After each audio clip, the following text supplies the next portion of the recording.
Okay, yeah, thank you very much. Thanks for the invitation. It's great to be back in Prague. It's a great privilege when you come from Germany. I would like to start with a question. Does anybody know this gentleman? Have you got any ideas who that is? There was a person who was very influential for the global solidarity movement, Latin American from Uruguay. His name was Eduardo Galeano, and he has written a few fantastic, wonderful books about the colonial past of Latin America.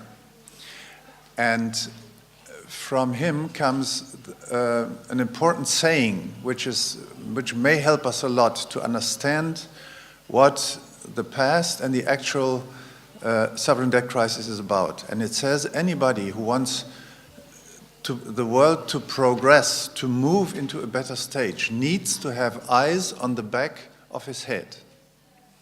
You need to look back to the last crisis in order to understand the next one. And this is what I want to do today. I would like to take you back to the 1970s. The older ones among you, a few are here, may recall that back in 1973, the Arab countries boycotted Western Europe because of the Yom Kippur War. And the oil price doubled and then quadrupled and then was even further raised. And that led to the fact that a lot of capital was amassed in the Persian Gulf. And the sheikhs didn't know what to do with the money. So what happened was that they recycled the money into the banks of the Western industrialized countries. And it was a time when the Western industries and the Western financial sectors had already been at good times. So money was abundant. And as we have already heard this morning, it was not very easy at that time, like today, to invest this money in any profitable way, at least in the Western countries themselves, particularly in Western Europe. And so what followed was a wave of capital exports into countries that promised higher returns than were possible at that time in the US, in Japan, or in Western Europe. There was not the first such wave, but it was an extremely important one. And if you recall the political setups of that time, then you may recall that most of the countries in what we call the Global South were governed mostly by autocrats, be that Latin American militaries or African dictators, so people who were not very responsible or responsive even to their populations, but were prepared to take out huge loans in order to keep their populations happy, or at least prevent them from opposing against their dictatorships. And the Western banks built their investment strategy onto the existence of this kind of dictatorships. And this led to a new phenomenon that hadn't been there after the decolonization, namely, particularly African and Latin American countries being severely indebted. Then August 1982 happened, and Mexico was the first major country in the Global South which defaulted on its external debt. That's what we call the Big Bang of the sovereign debt crisis in the Global South. A lot of countries very, very quickly followed suit, in Latin America and Asia mostly, Africa not yet so much, but that came later. And the crisis response from the centers was to refinance the current debt service in order to prevent the lending banks from taking any losses. And this lending largely happened through official money. Yeah, it had been private banks who had provided the loans in the first place. And then the official sector stepped in, largely through the development banks, which had been set up originally in order to finance investment into development, like the World Bank or the Inter-American Development Bank, but also the International Monetary Fund, the IMF. So these were the channels that were mostly used to refinance the crisis. And if we now look at the poorest countries, particularly those in Africa, we had a situation at the end of the 1980s where debt indicators were actually extreme, and the debt was not owed any longer to private banks, but mostly to the official sectors, to governments in the global north, and to the so-called international financial institutions, the World Bank and the IMF. The story was a lot more complex than this, but that was the main line of what happened at that time. And what we can see, if we can see it, these are the debt to GNI indicators in 1994 of the countries that were later called the heavily indebted poor countries, or HIPICs. Some of you may know that the upper threshold in the European Union for debt to GNI, or public debt to GNI, is 60%, the so-called Maastricht threshold. I think most of us are aware that there is some limit like this. You can debate a lot about whether this is too high, whether this is too low. There can be a lot of debate around this. But in as far as you can see, the numbers there indicating the debt levels of the poorest countries, you see that 60% would have been there. So all these countries were way beyond anything that you could call a sustainable debt level. You had the extreme case of Nicaragua after the Contra War in the range of almost 1,000%. So it was very clear that there was no way to grow out of this debt. But this was exactly what the Western creditors and the IMF and the World Bank told those countries. If you try to write down a part of this debt, you will exclude yourself forever from international capital markets. Nobody will ever give you a loan again. States, moreover, will always have the capacity to pay back all the debts that they owe, because they can extract as many resources as necessary out of their economies. That were the major arguments that we met when, as an incipient global anti-debt movement, we confronted creditors with a demand for debt relief, for wiping out debts which were way beyond anything that could ever be repaid. But that did not happen. It took a major effort around the G8 summit in Cologne on 19th of July 1999, with a global anti-debt movement that compiled like 27 million signatures for debt relief for poor countries, and a series of events pressurizing the creditors to face reality. Still, this did not happen. Yeah, we have got another nice photo. All of us looked younger at some times in our history. That was a photo taken not too far from here, actually, at the Prague Congress Center, when in October 2000, the World Bank and the IMF had their annual meetings here in the city of Prague. How many of you were there? One. Come on. Okay, we have a new generation here. Let's take it. Oh, three. Perfect. That was a little stunt we did with then World Bank managing director, World Bank President James Wolfensohn, and the IMF managing director Horst Köhler, and handed over a huge number of signatures collected by global civil society and demanding debt relief. And what then happened around this, in a more complex process, of course, than I can tell it here in a few minutes, but what happened then was that between 90 and 95% of those unsustainable debts that were displayed in the chart before were in fact wiped out.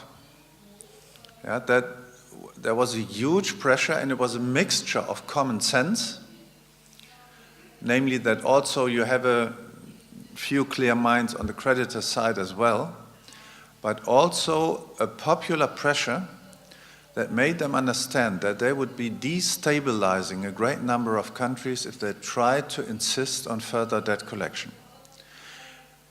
And what had been an absolute taboo before this turning point in this history, all of a sudden became possible. That was a fairly important lesson for all of us who tried to work with the people in solidarity with the people in the global south. Yeah, that creditors' minds can practically change overnight. They tell you that it's the most stupid thing to cancel debt, the most stupid thing in the world to cancel the debt of a country because this country will immediately fall apart, and the next day they do it. That's important to know and to keep it in mind, because as you will see, we are moving into a situation like this again. What you have there on the table, and maybe some of you took that, is this sheet.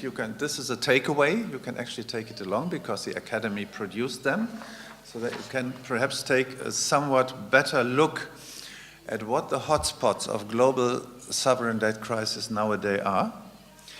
This is taken from a publication that we at Jubilee Germany do once a year, and there we analyze the debt indicators of practically all the countries in the global south. Everything that is not white on this chart is being analyzed.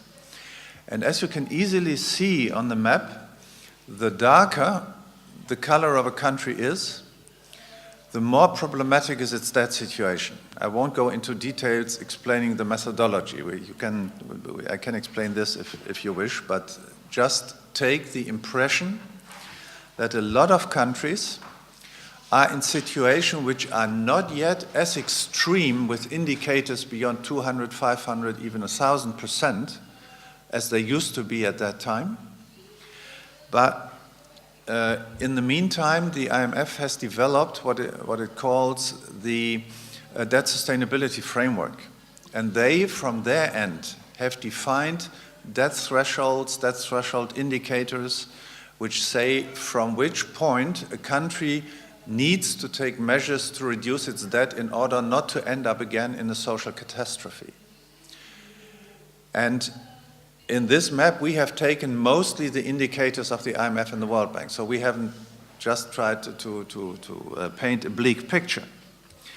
And the message is that out of 141 countries outside the OECD, for which data are available, 119 have one, several, or all indicators in the critical range. This is why you have so much of this brown-orange here.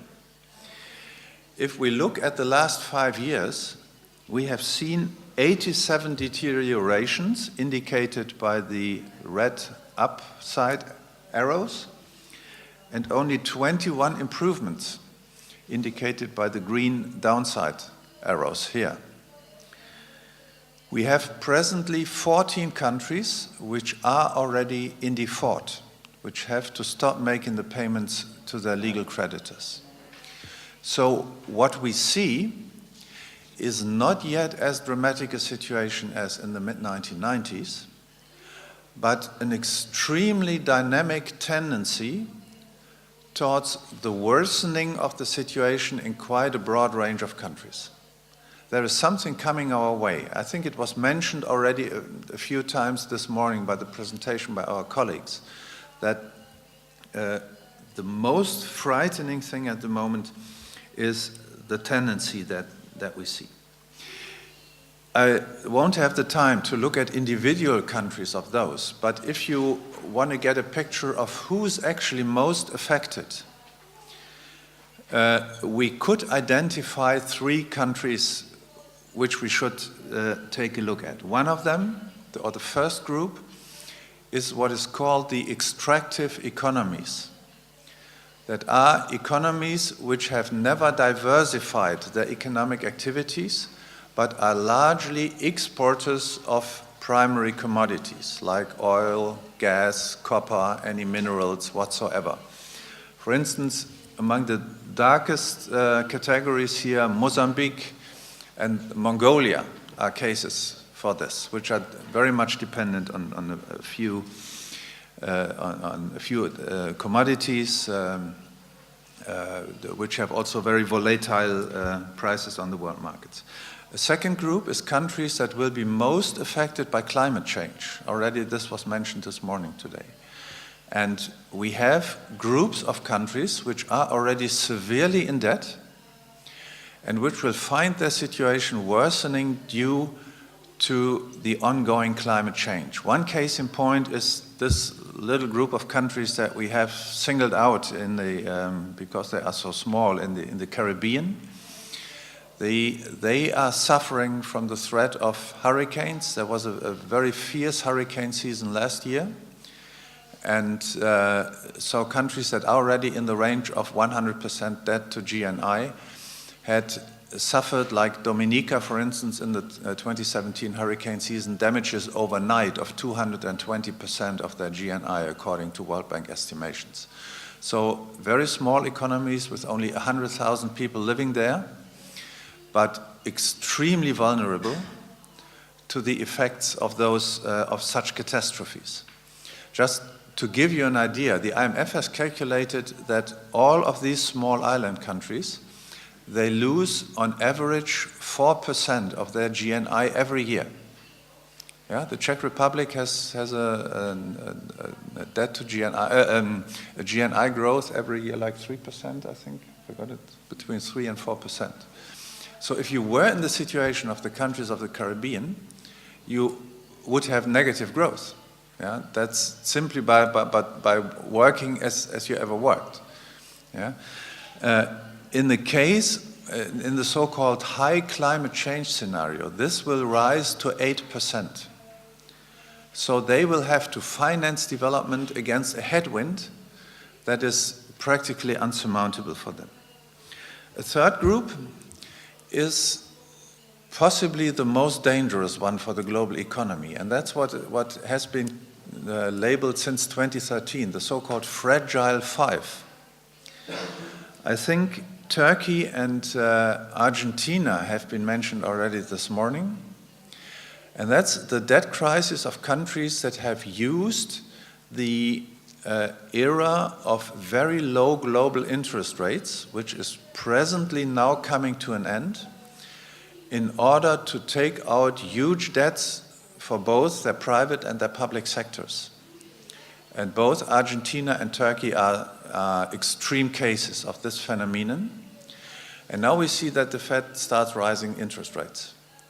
So all the calculations that they have made to roll over their debt payment commitments, they are practically worthless as interest rates keep rising at the moment. And now we are not talking anymore about small fragile economies, but we are talking about heavyweights. The Fragile Five, there have been different setups who this could actually be. The latest list was Indonesia, Turkey, Mexico, South Africa, and Brazil, so real heavyweights. Some count Argentina among them, others count even China among them. And the fragility of strongly leveraged countries with huge external debt, that's really very, very critical. So how can we deal with it? We need to address this crisis in a different way like we did in the past. I have told you the upside of the way how the creditors have dealt with the crisis in the Global South. Namely, that the so-called heavily indebted poor countries initiative ultimately was accomplished. 90% of the debt of the poorest countries was cancelled, but a great number of countries was left out. And this has to do with the fact that it is the creditors who ultimately make the decisions. What is fairly common to anybody who runs a company or small shop or who is in debt individually, which obviously is a problem here in the Czech Republic too, is that there is a legal mechanism called insolvency that can free you in some way, in some very good or not so good way, from your debt at some moment in time. And the fact that it took the creditors more like 17 years from the outbreak of the crisis to the resolution of the crisis of at least the poorest countries has to do with the lack of such a mechanism. What that means and how this works, about this I have a little film, a little movie that I want to show. It's just like 2.5 minutes, and I'm sure your son would have understood that too, because it's a quick movie. So I need now to get out of this.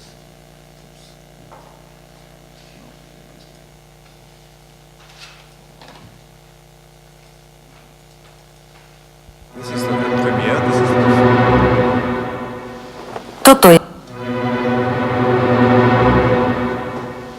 Toto je Maria Martinézová, prezidentka malé fiktivní země Braziko. Braziko si půjčilo peníze ze zahraničí na financování rozvoje, ale pak přišla globální finanční krize. Braziko už nemělo dostatečné příjmy.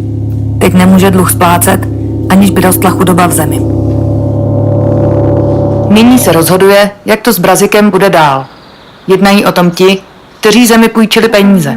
Prezidentka Martinézová u toho být nesmí. Je však možné najít takto přiměřené řešení? Prezidentka Martinézová se obává, že budou požadována další úsporná opatření. Ale kde má Braziko ještě ušetřit? Například v Senegalu vedla takzvaná řešení věřitelů k tomu, že dluhová krize trvá již déle než 20 let. Prezident Senegalu už byl 14krát u svých věřitelů. Ale přece to musí jít i jinak. Když se předluží soukromá osoba, může projít insolvenčním řízením. To pomůže nalézt co nejlepší řešení pro všechny. A to rychle. Takovou možnost by přece měly mít i státy. V otevřeném a transparentním řízení se dlužníci a věřitelé mohou dohodnout na přijatelném řešení. Tomu napomáhá neutrální soudce. Stejně jako v insolvenčním řízení jednotlivců. Aby bylo možné zjistit, kolik dluhů je nutno prominout, musí mít účastníci i soudce přehled, jak na tom zadlužený stát je. To nejlépe posoudí někdo, kdo není věřitelem ani dlužníkem. Přitom je důležité, aby se ke slovu dostali všichni zúčastnění. Úvěry na opatření, která obyvatelstvu svědomím poskytovatelé úvěru škodila, jsou škrtnuty. Stejně jako soukromé osobě je i státu zajištěno existenční minimum.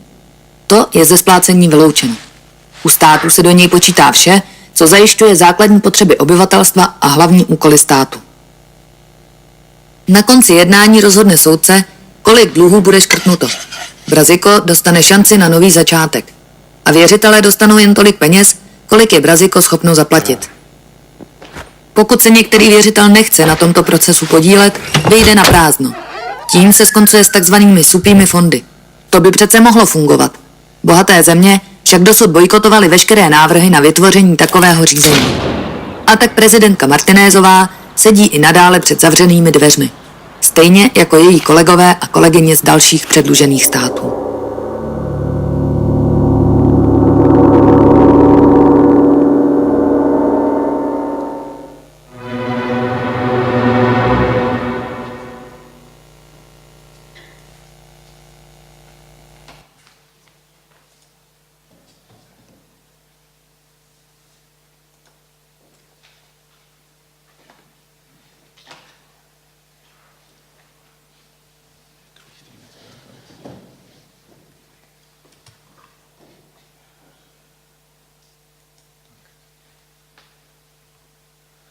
Thank you. As you can easily see, I'm a Windows analphabet, so I'm sorry about that. What you may have taken from the movie is that we are going to campaign for debt relief for countries for the rest of our life, or we will get countries into a position to defend themselves. And this requires that there is a rule of law-based mechanism under which they will no longer be at the mercy of their creditors. So that's the key question for everything that has to do with financial justice between the global north and south. As long as the creditors are having the monopoly on making decisions, indebted countries will always lose. And it's going to be the population in those countries that are ultimately going to pay the price. This is exactly what we saw in the last debt crisis before 2008. So this is the key demand of the Global Jubilee movement, to have a mechanism that is based on the rule of law. And to conclude, I would like to tell you a bit where we are in that process. First of all, we need to acknowledge that what we see right now is a situation where where interest rates are already very low, and investors in the Western countries are really having problems to make the profits that they need in order to comply with their own commitments. So what they try to do is, again, to push money into the global south in huge quantities. And in this little caricature here, we try to show a little bit what the instruments for this are. We have the brotherly help from China. We have export credits. I understand that in the Czech Republic you have an export credit agency too. It's not so important? Not so well. Okay. Well, yeah. And you have a G20 initiative that is called the Compact with Africa. That's basically an attempt to use Western investments in order to modernize countries, to make them more attractive for loans and investments from the West. And as you see these little fishes here, there's, of course, like in the 1970s, there's already the strong temptations for governments in the global south to again take out loans beyond their sustainability level and to throw their countries deeper into debt in order to finance investment or to look after their own fortunes, which happens too, of course. So where are we in the process?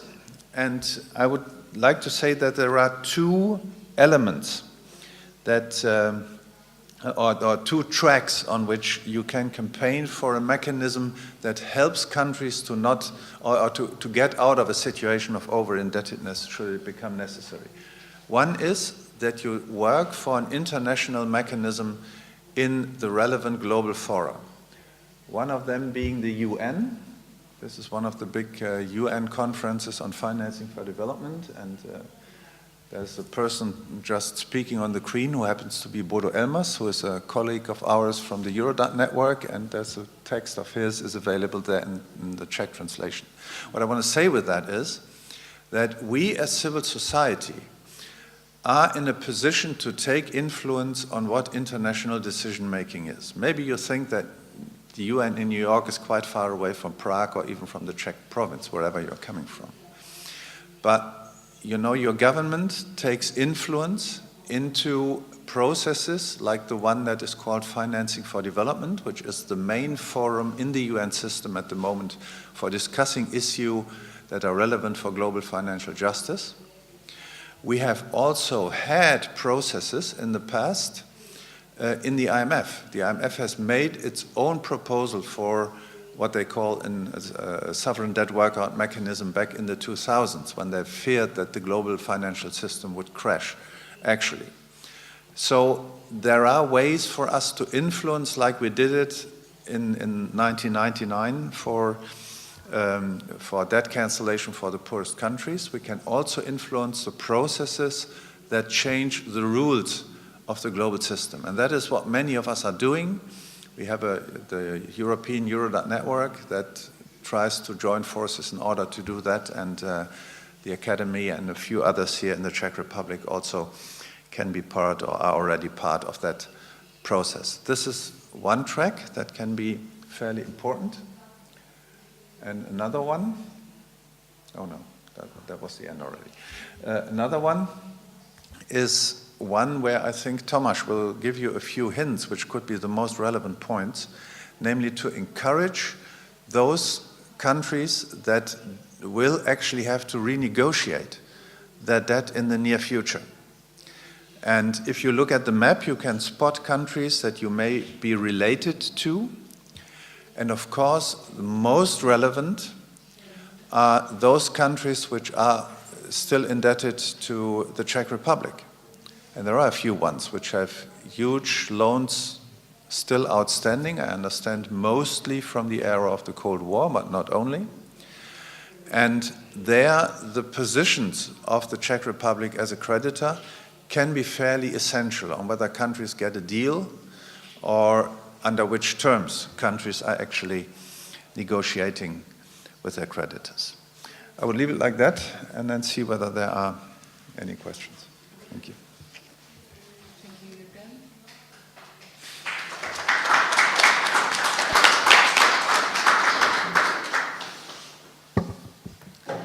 Otázky, komentáře. Prosím, je to vaše.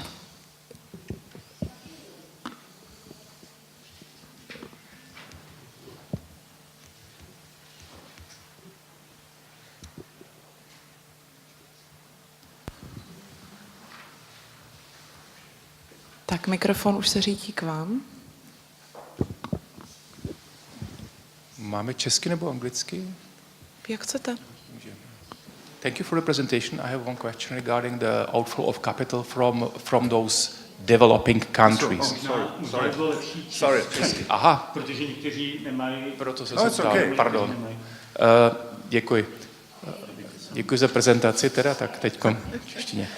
Chtěl bych se zeptat ohledně exportu kapitálu z afrických zemí. Nedávno jsem četl statistiku, že ten export kapitálu několikanásobně převyšuje jejich stávající dluh. Jestli právě ten debt relief, o kterém hovoříte, není pouze ucpáváním děr v sítu kapitálu, který z těch zemí ve skutečnosti odplouvá do rozvinutých zemí, z kterého vlastně do západních zemí, do toho, jak jste říkal, North countries.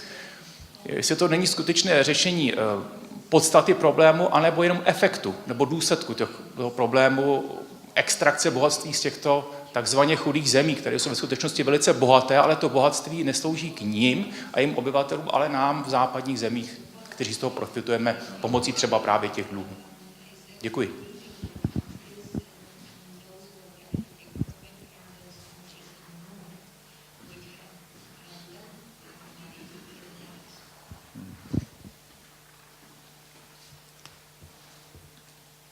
Do you want me to answer? Mm-hmm. Okay.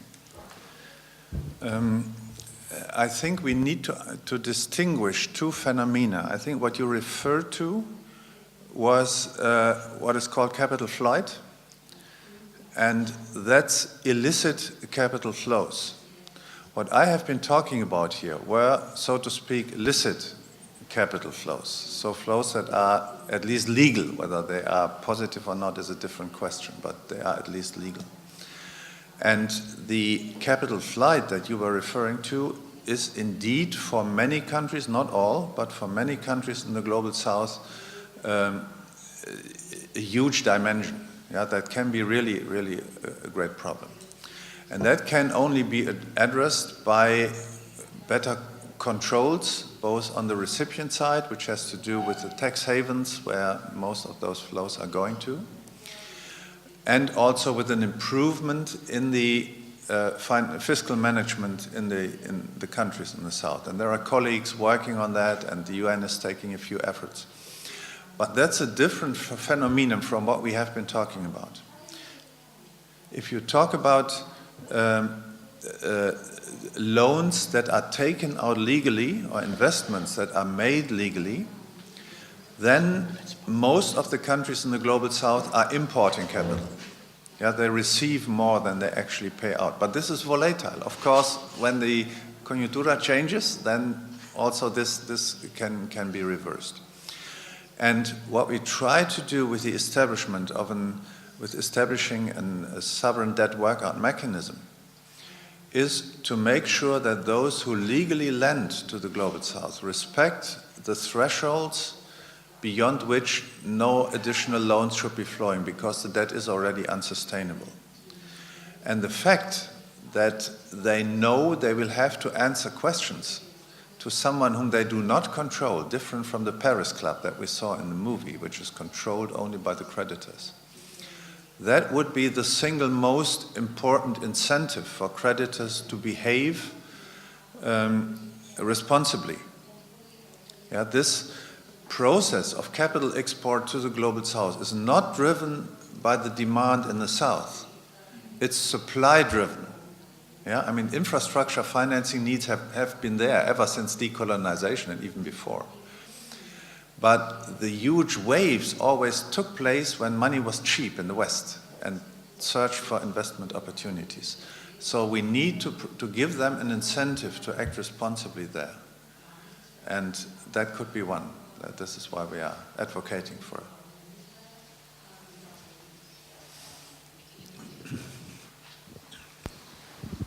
Ano, prosím.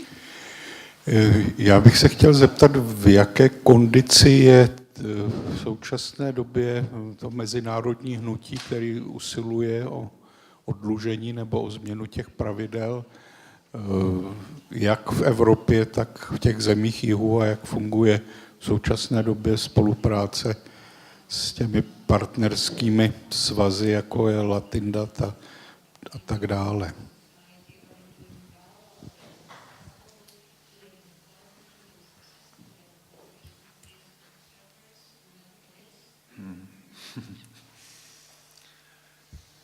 Yeah, I mean, movements have their ups and downs, yeah, as we know. And this, of course, has to do, first of all, with the political developments. I mean, there was a huge movement against TTIP at the time when there was a threat that it would actually be signed. This has almost disappeared because there's no need for it. And many people thought that the anti-debt movement accomplished its goals in 1999 when the debt relief initiative for the poorest countries was reached. And this is why the huge mobilizations that we had 98 in Birmingham, 99 in Cologne, 2000 here in Prague, and then time and again at the World Bank annual meetings in Washington, that this is not as strong anymore as it used to be. But this is why I try to show the tendencies of global indebtedness. We are going to see more countries in extreme debt situations than we have seen through the last 5 years. And what we have been doing from the Jubilee 2000 movement that came up before the turn of the millennium was to keep the contacts together, to keep the networks intact, and that is working quite well. Yeah, we are having, as I said, we are having a European network here that coordinates activities. For instance, one of those activities that we are doing also in the context of this Citizens for Financial Justice project is that we are setting up what we call the Paris Club Watch, which is a project by our French partners, Plateforme d'Aide et Développement in Paris. And so when, let's say, to take one of the relevant countries for the Czech Republic, when Cuba or Ukraine come to negotiate in the Paris Club or are forced to negotiate in the Paris Club. So we think we are now going to have the structures in order to stage protests outside the event, to liaise with the delegations, to talk strategy with those who have to confront their creditors in the Paris Club. So we have a multitude of such projects, or like Jubilee Caribbean, which is a network that tries to look into the situation of those countries particularly threatened by climate change. So there are a lot of partial movements around global debt problems that are now trying to build up into one stronger, bigger movement. And we are looking forward to the Ecumenical Academy to be part of this. Já budu mít takovou trochu troufalou otázku.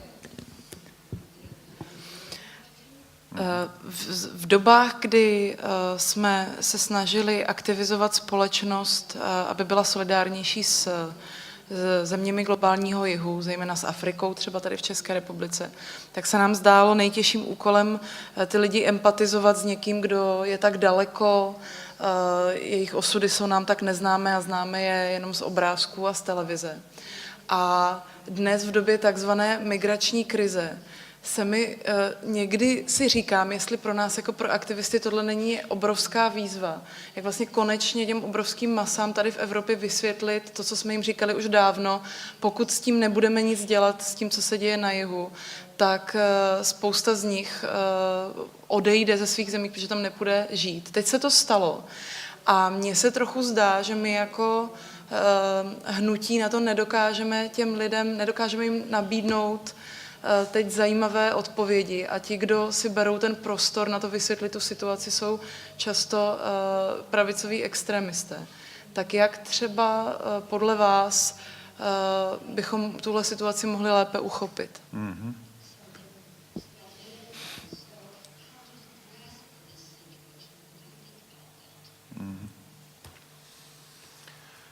Yeah, that's a fairly different problem that we know all too well in Germany too. I mean, we are having our right-wingers as well.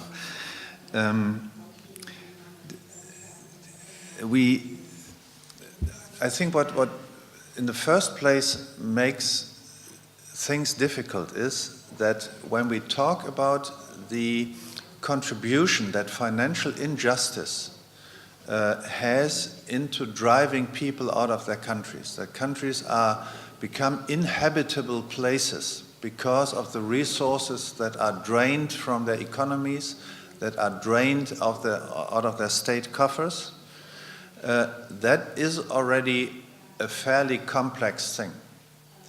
Yeah, the Global Jubilee movement was in a way a miracle because we never could build solidarity on little black children with big eyes and hungry worms. That wouldn't work. We had to talk about financial systems, and that makes it a lot more difficult. We have tried to live up to that challenge that you have described, namely that people are coming into our countries, and to link this fact to the climate change on the one hand, which is of course driven by the rich countries. I mean, we are driving the big cars here and flying to Mallorca into holidays. That's our fault. That's not the fault of the people in the Caribbean. But also to how countries become inhabitable due how people are driven out of their countries due to the economic situation. And we found that linking the external debt to these phenomena is possible as regards the climate change consequences, but more difficult if it comes to migration. Because the most severely indebted countries are not those from which the migrants are coming. At least to Germany, people are coming from Syria at the moment, and the external debt of Syria is the least problem of the Syrians at the moment. Yeah? If you look at North Africa, the situation is a bit different, but here again, it's not so easy to tell people or to make a promise to people to say cancel those countries' debts and then they will stop coming. This wouldn't work. Yeah? So you have to go the long haul. You have to explain the connections and the links between the various problems of the countries more at length. There is no simple silver bullet to explain it. But it's of course clear that providing resources so that the countries themselves would be in a position to improve living conditions on small scale or a somewhat bigger scale, this would definitely be a contribution to incentivize people to stay in their countries. Yeah, it doesn't solve the problem overnight, but it can be a contribution. You have to be as careful as that in order to not raise false expectations. Thank you. Tak, děkuji moc a teď už předám slovo Tomášovi Tožičkovi.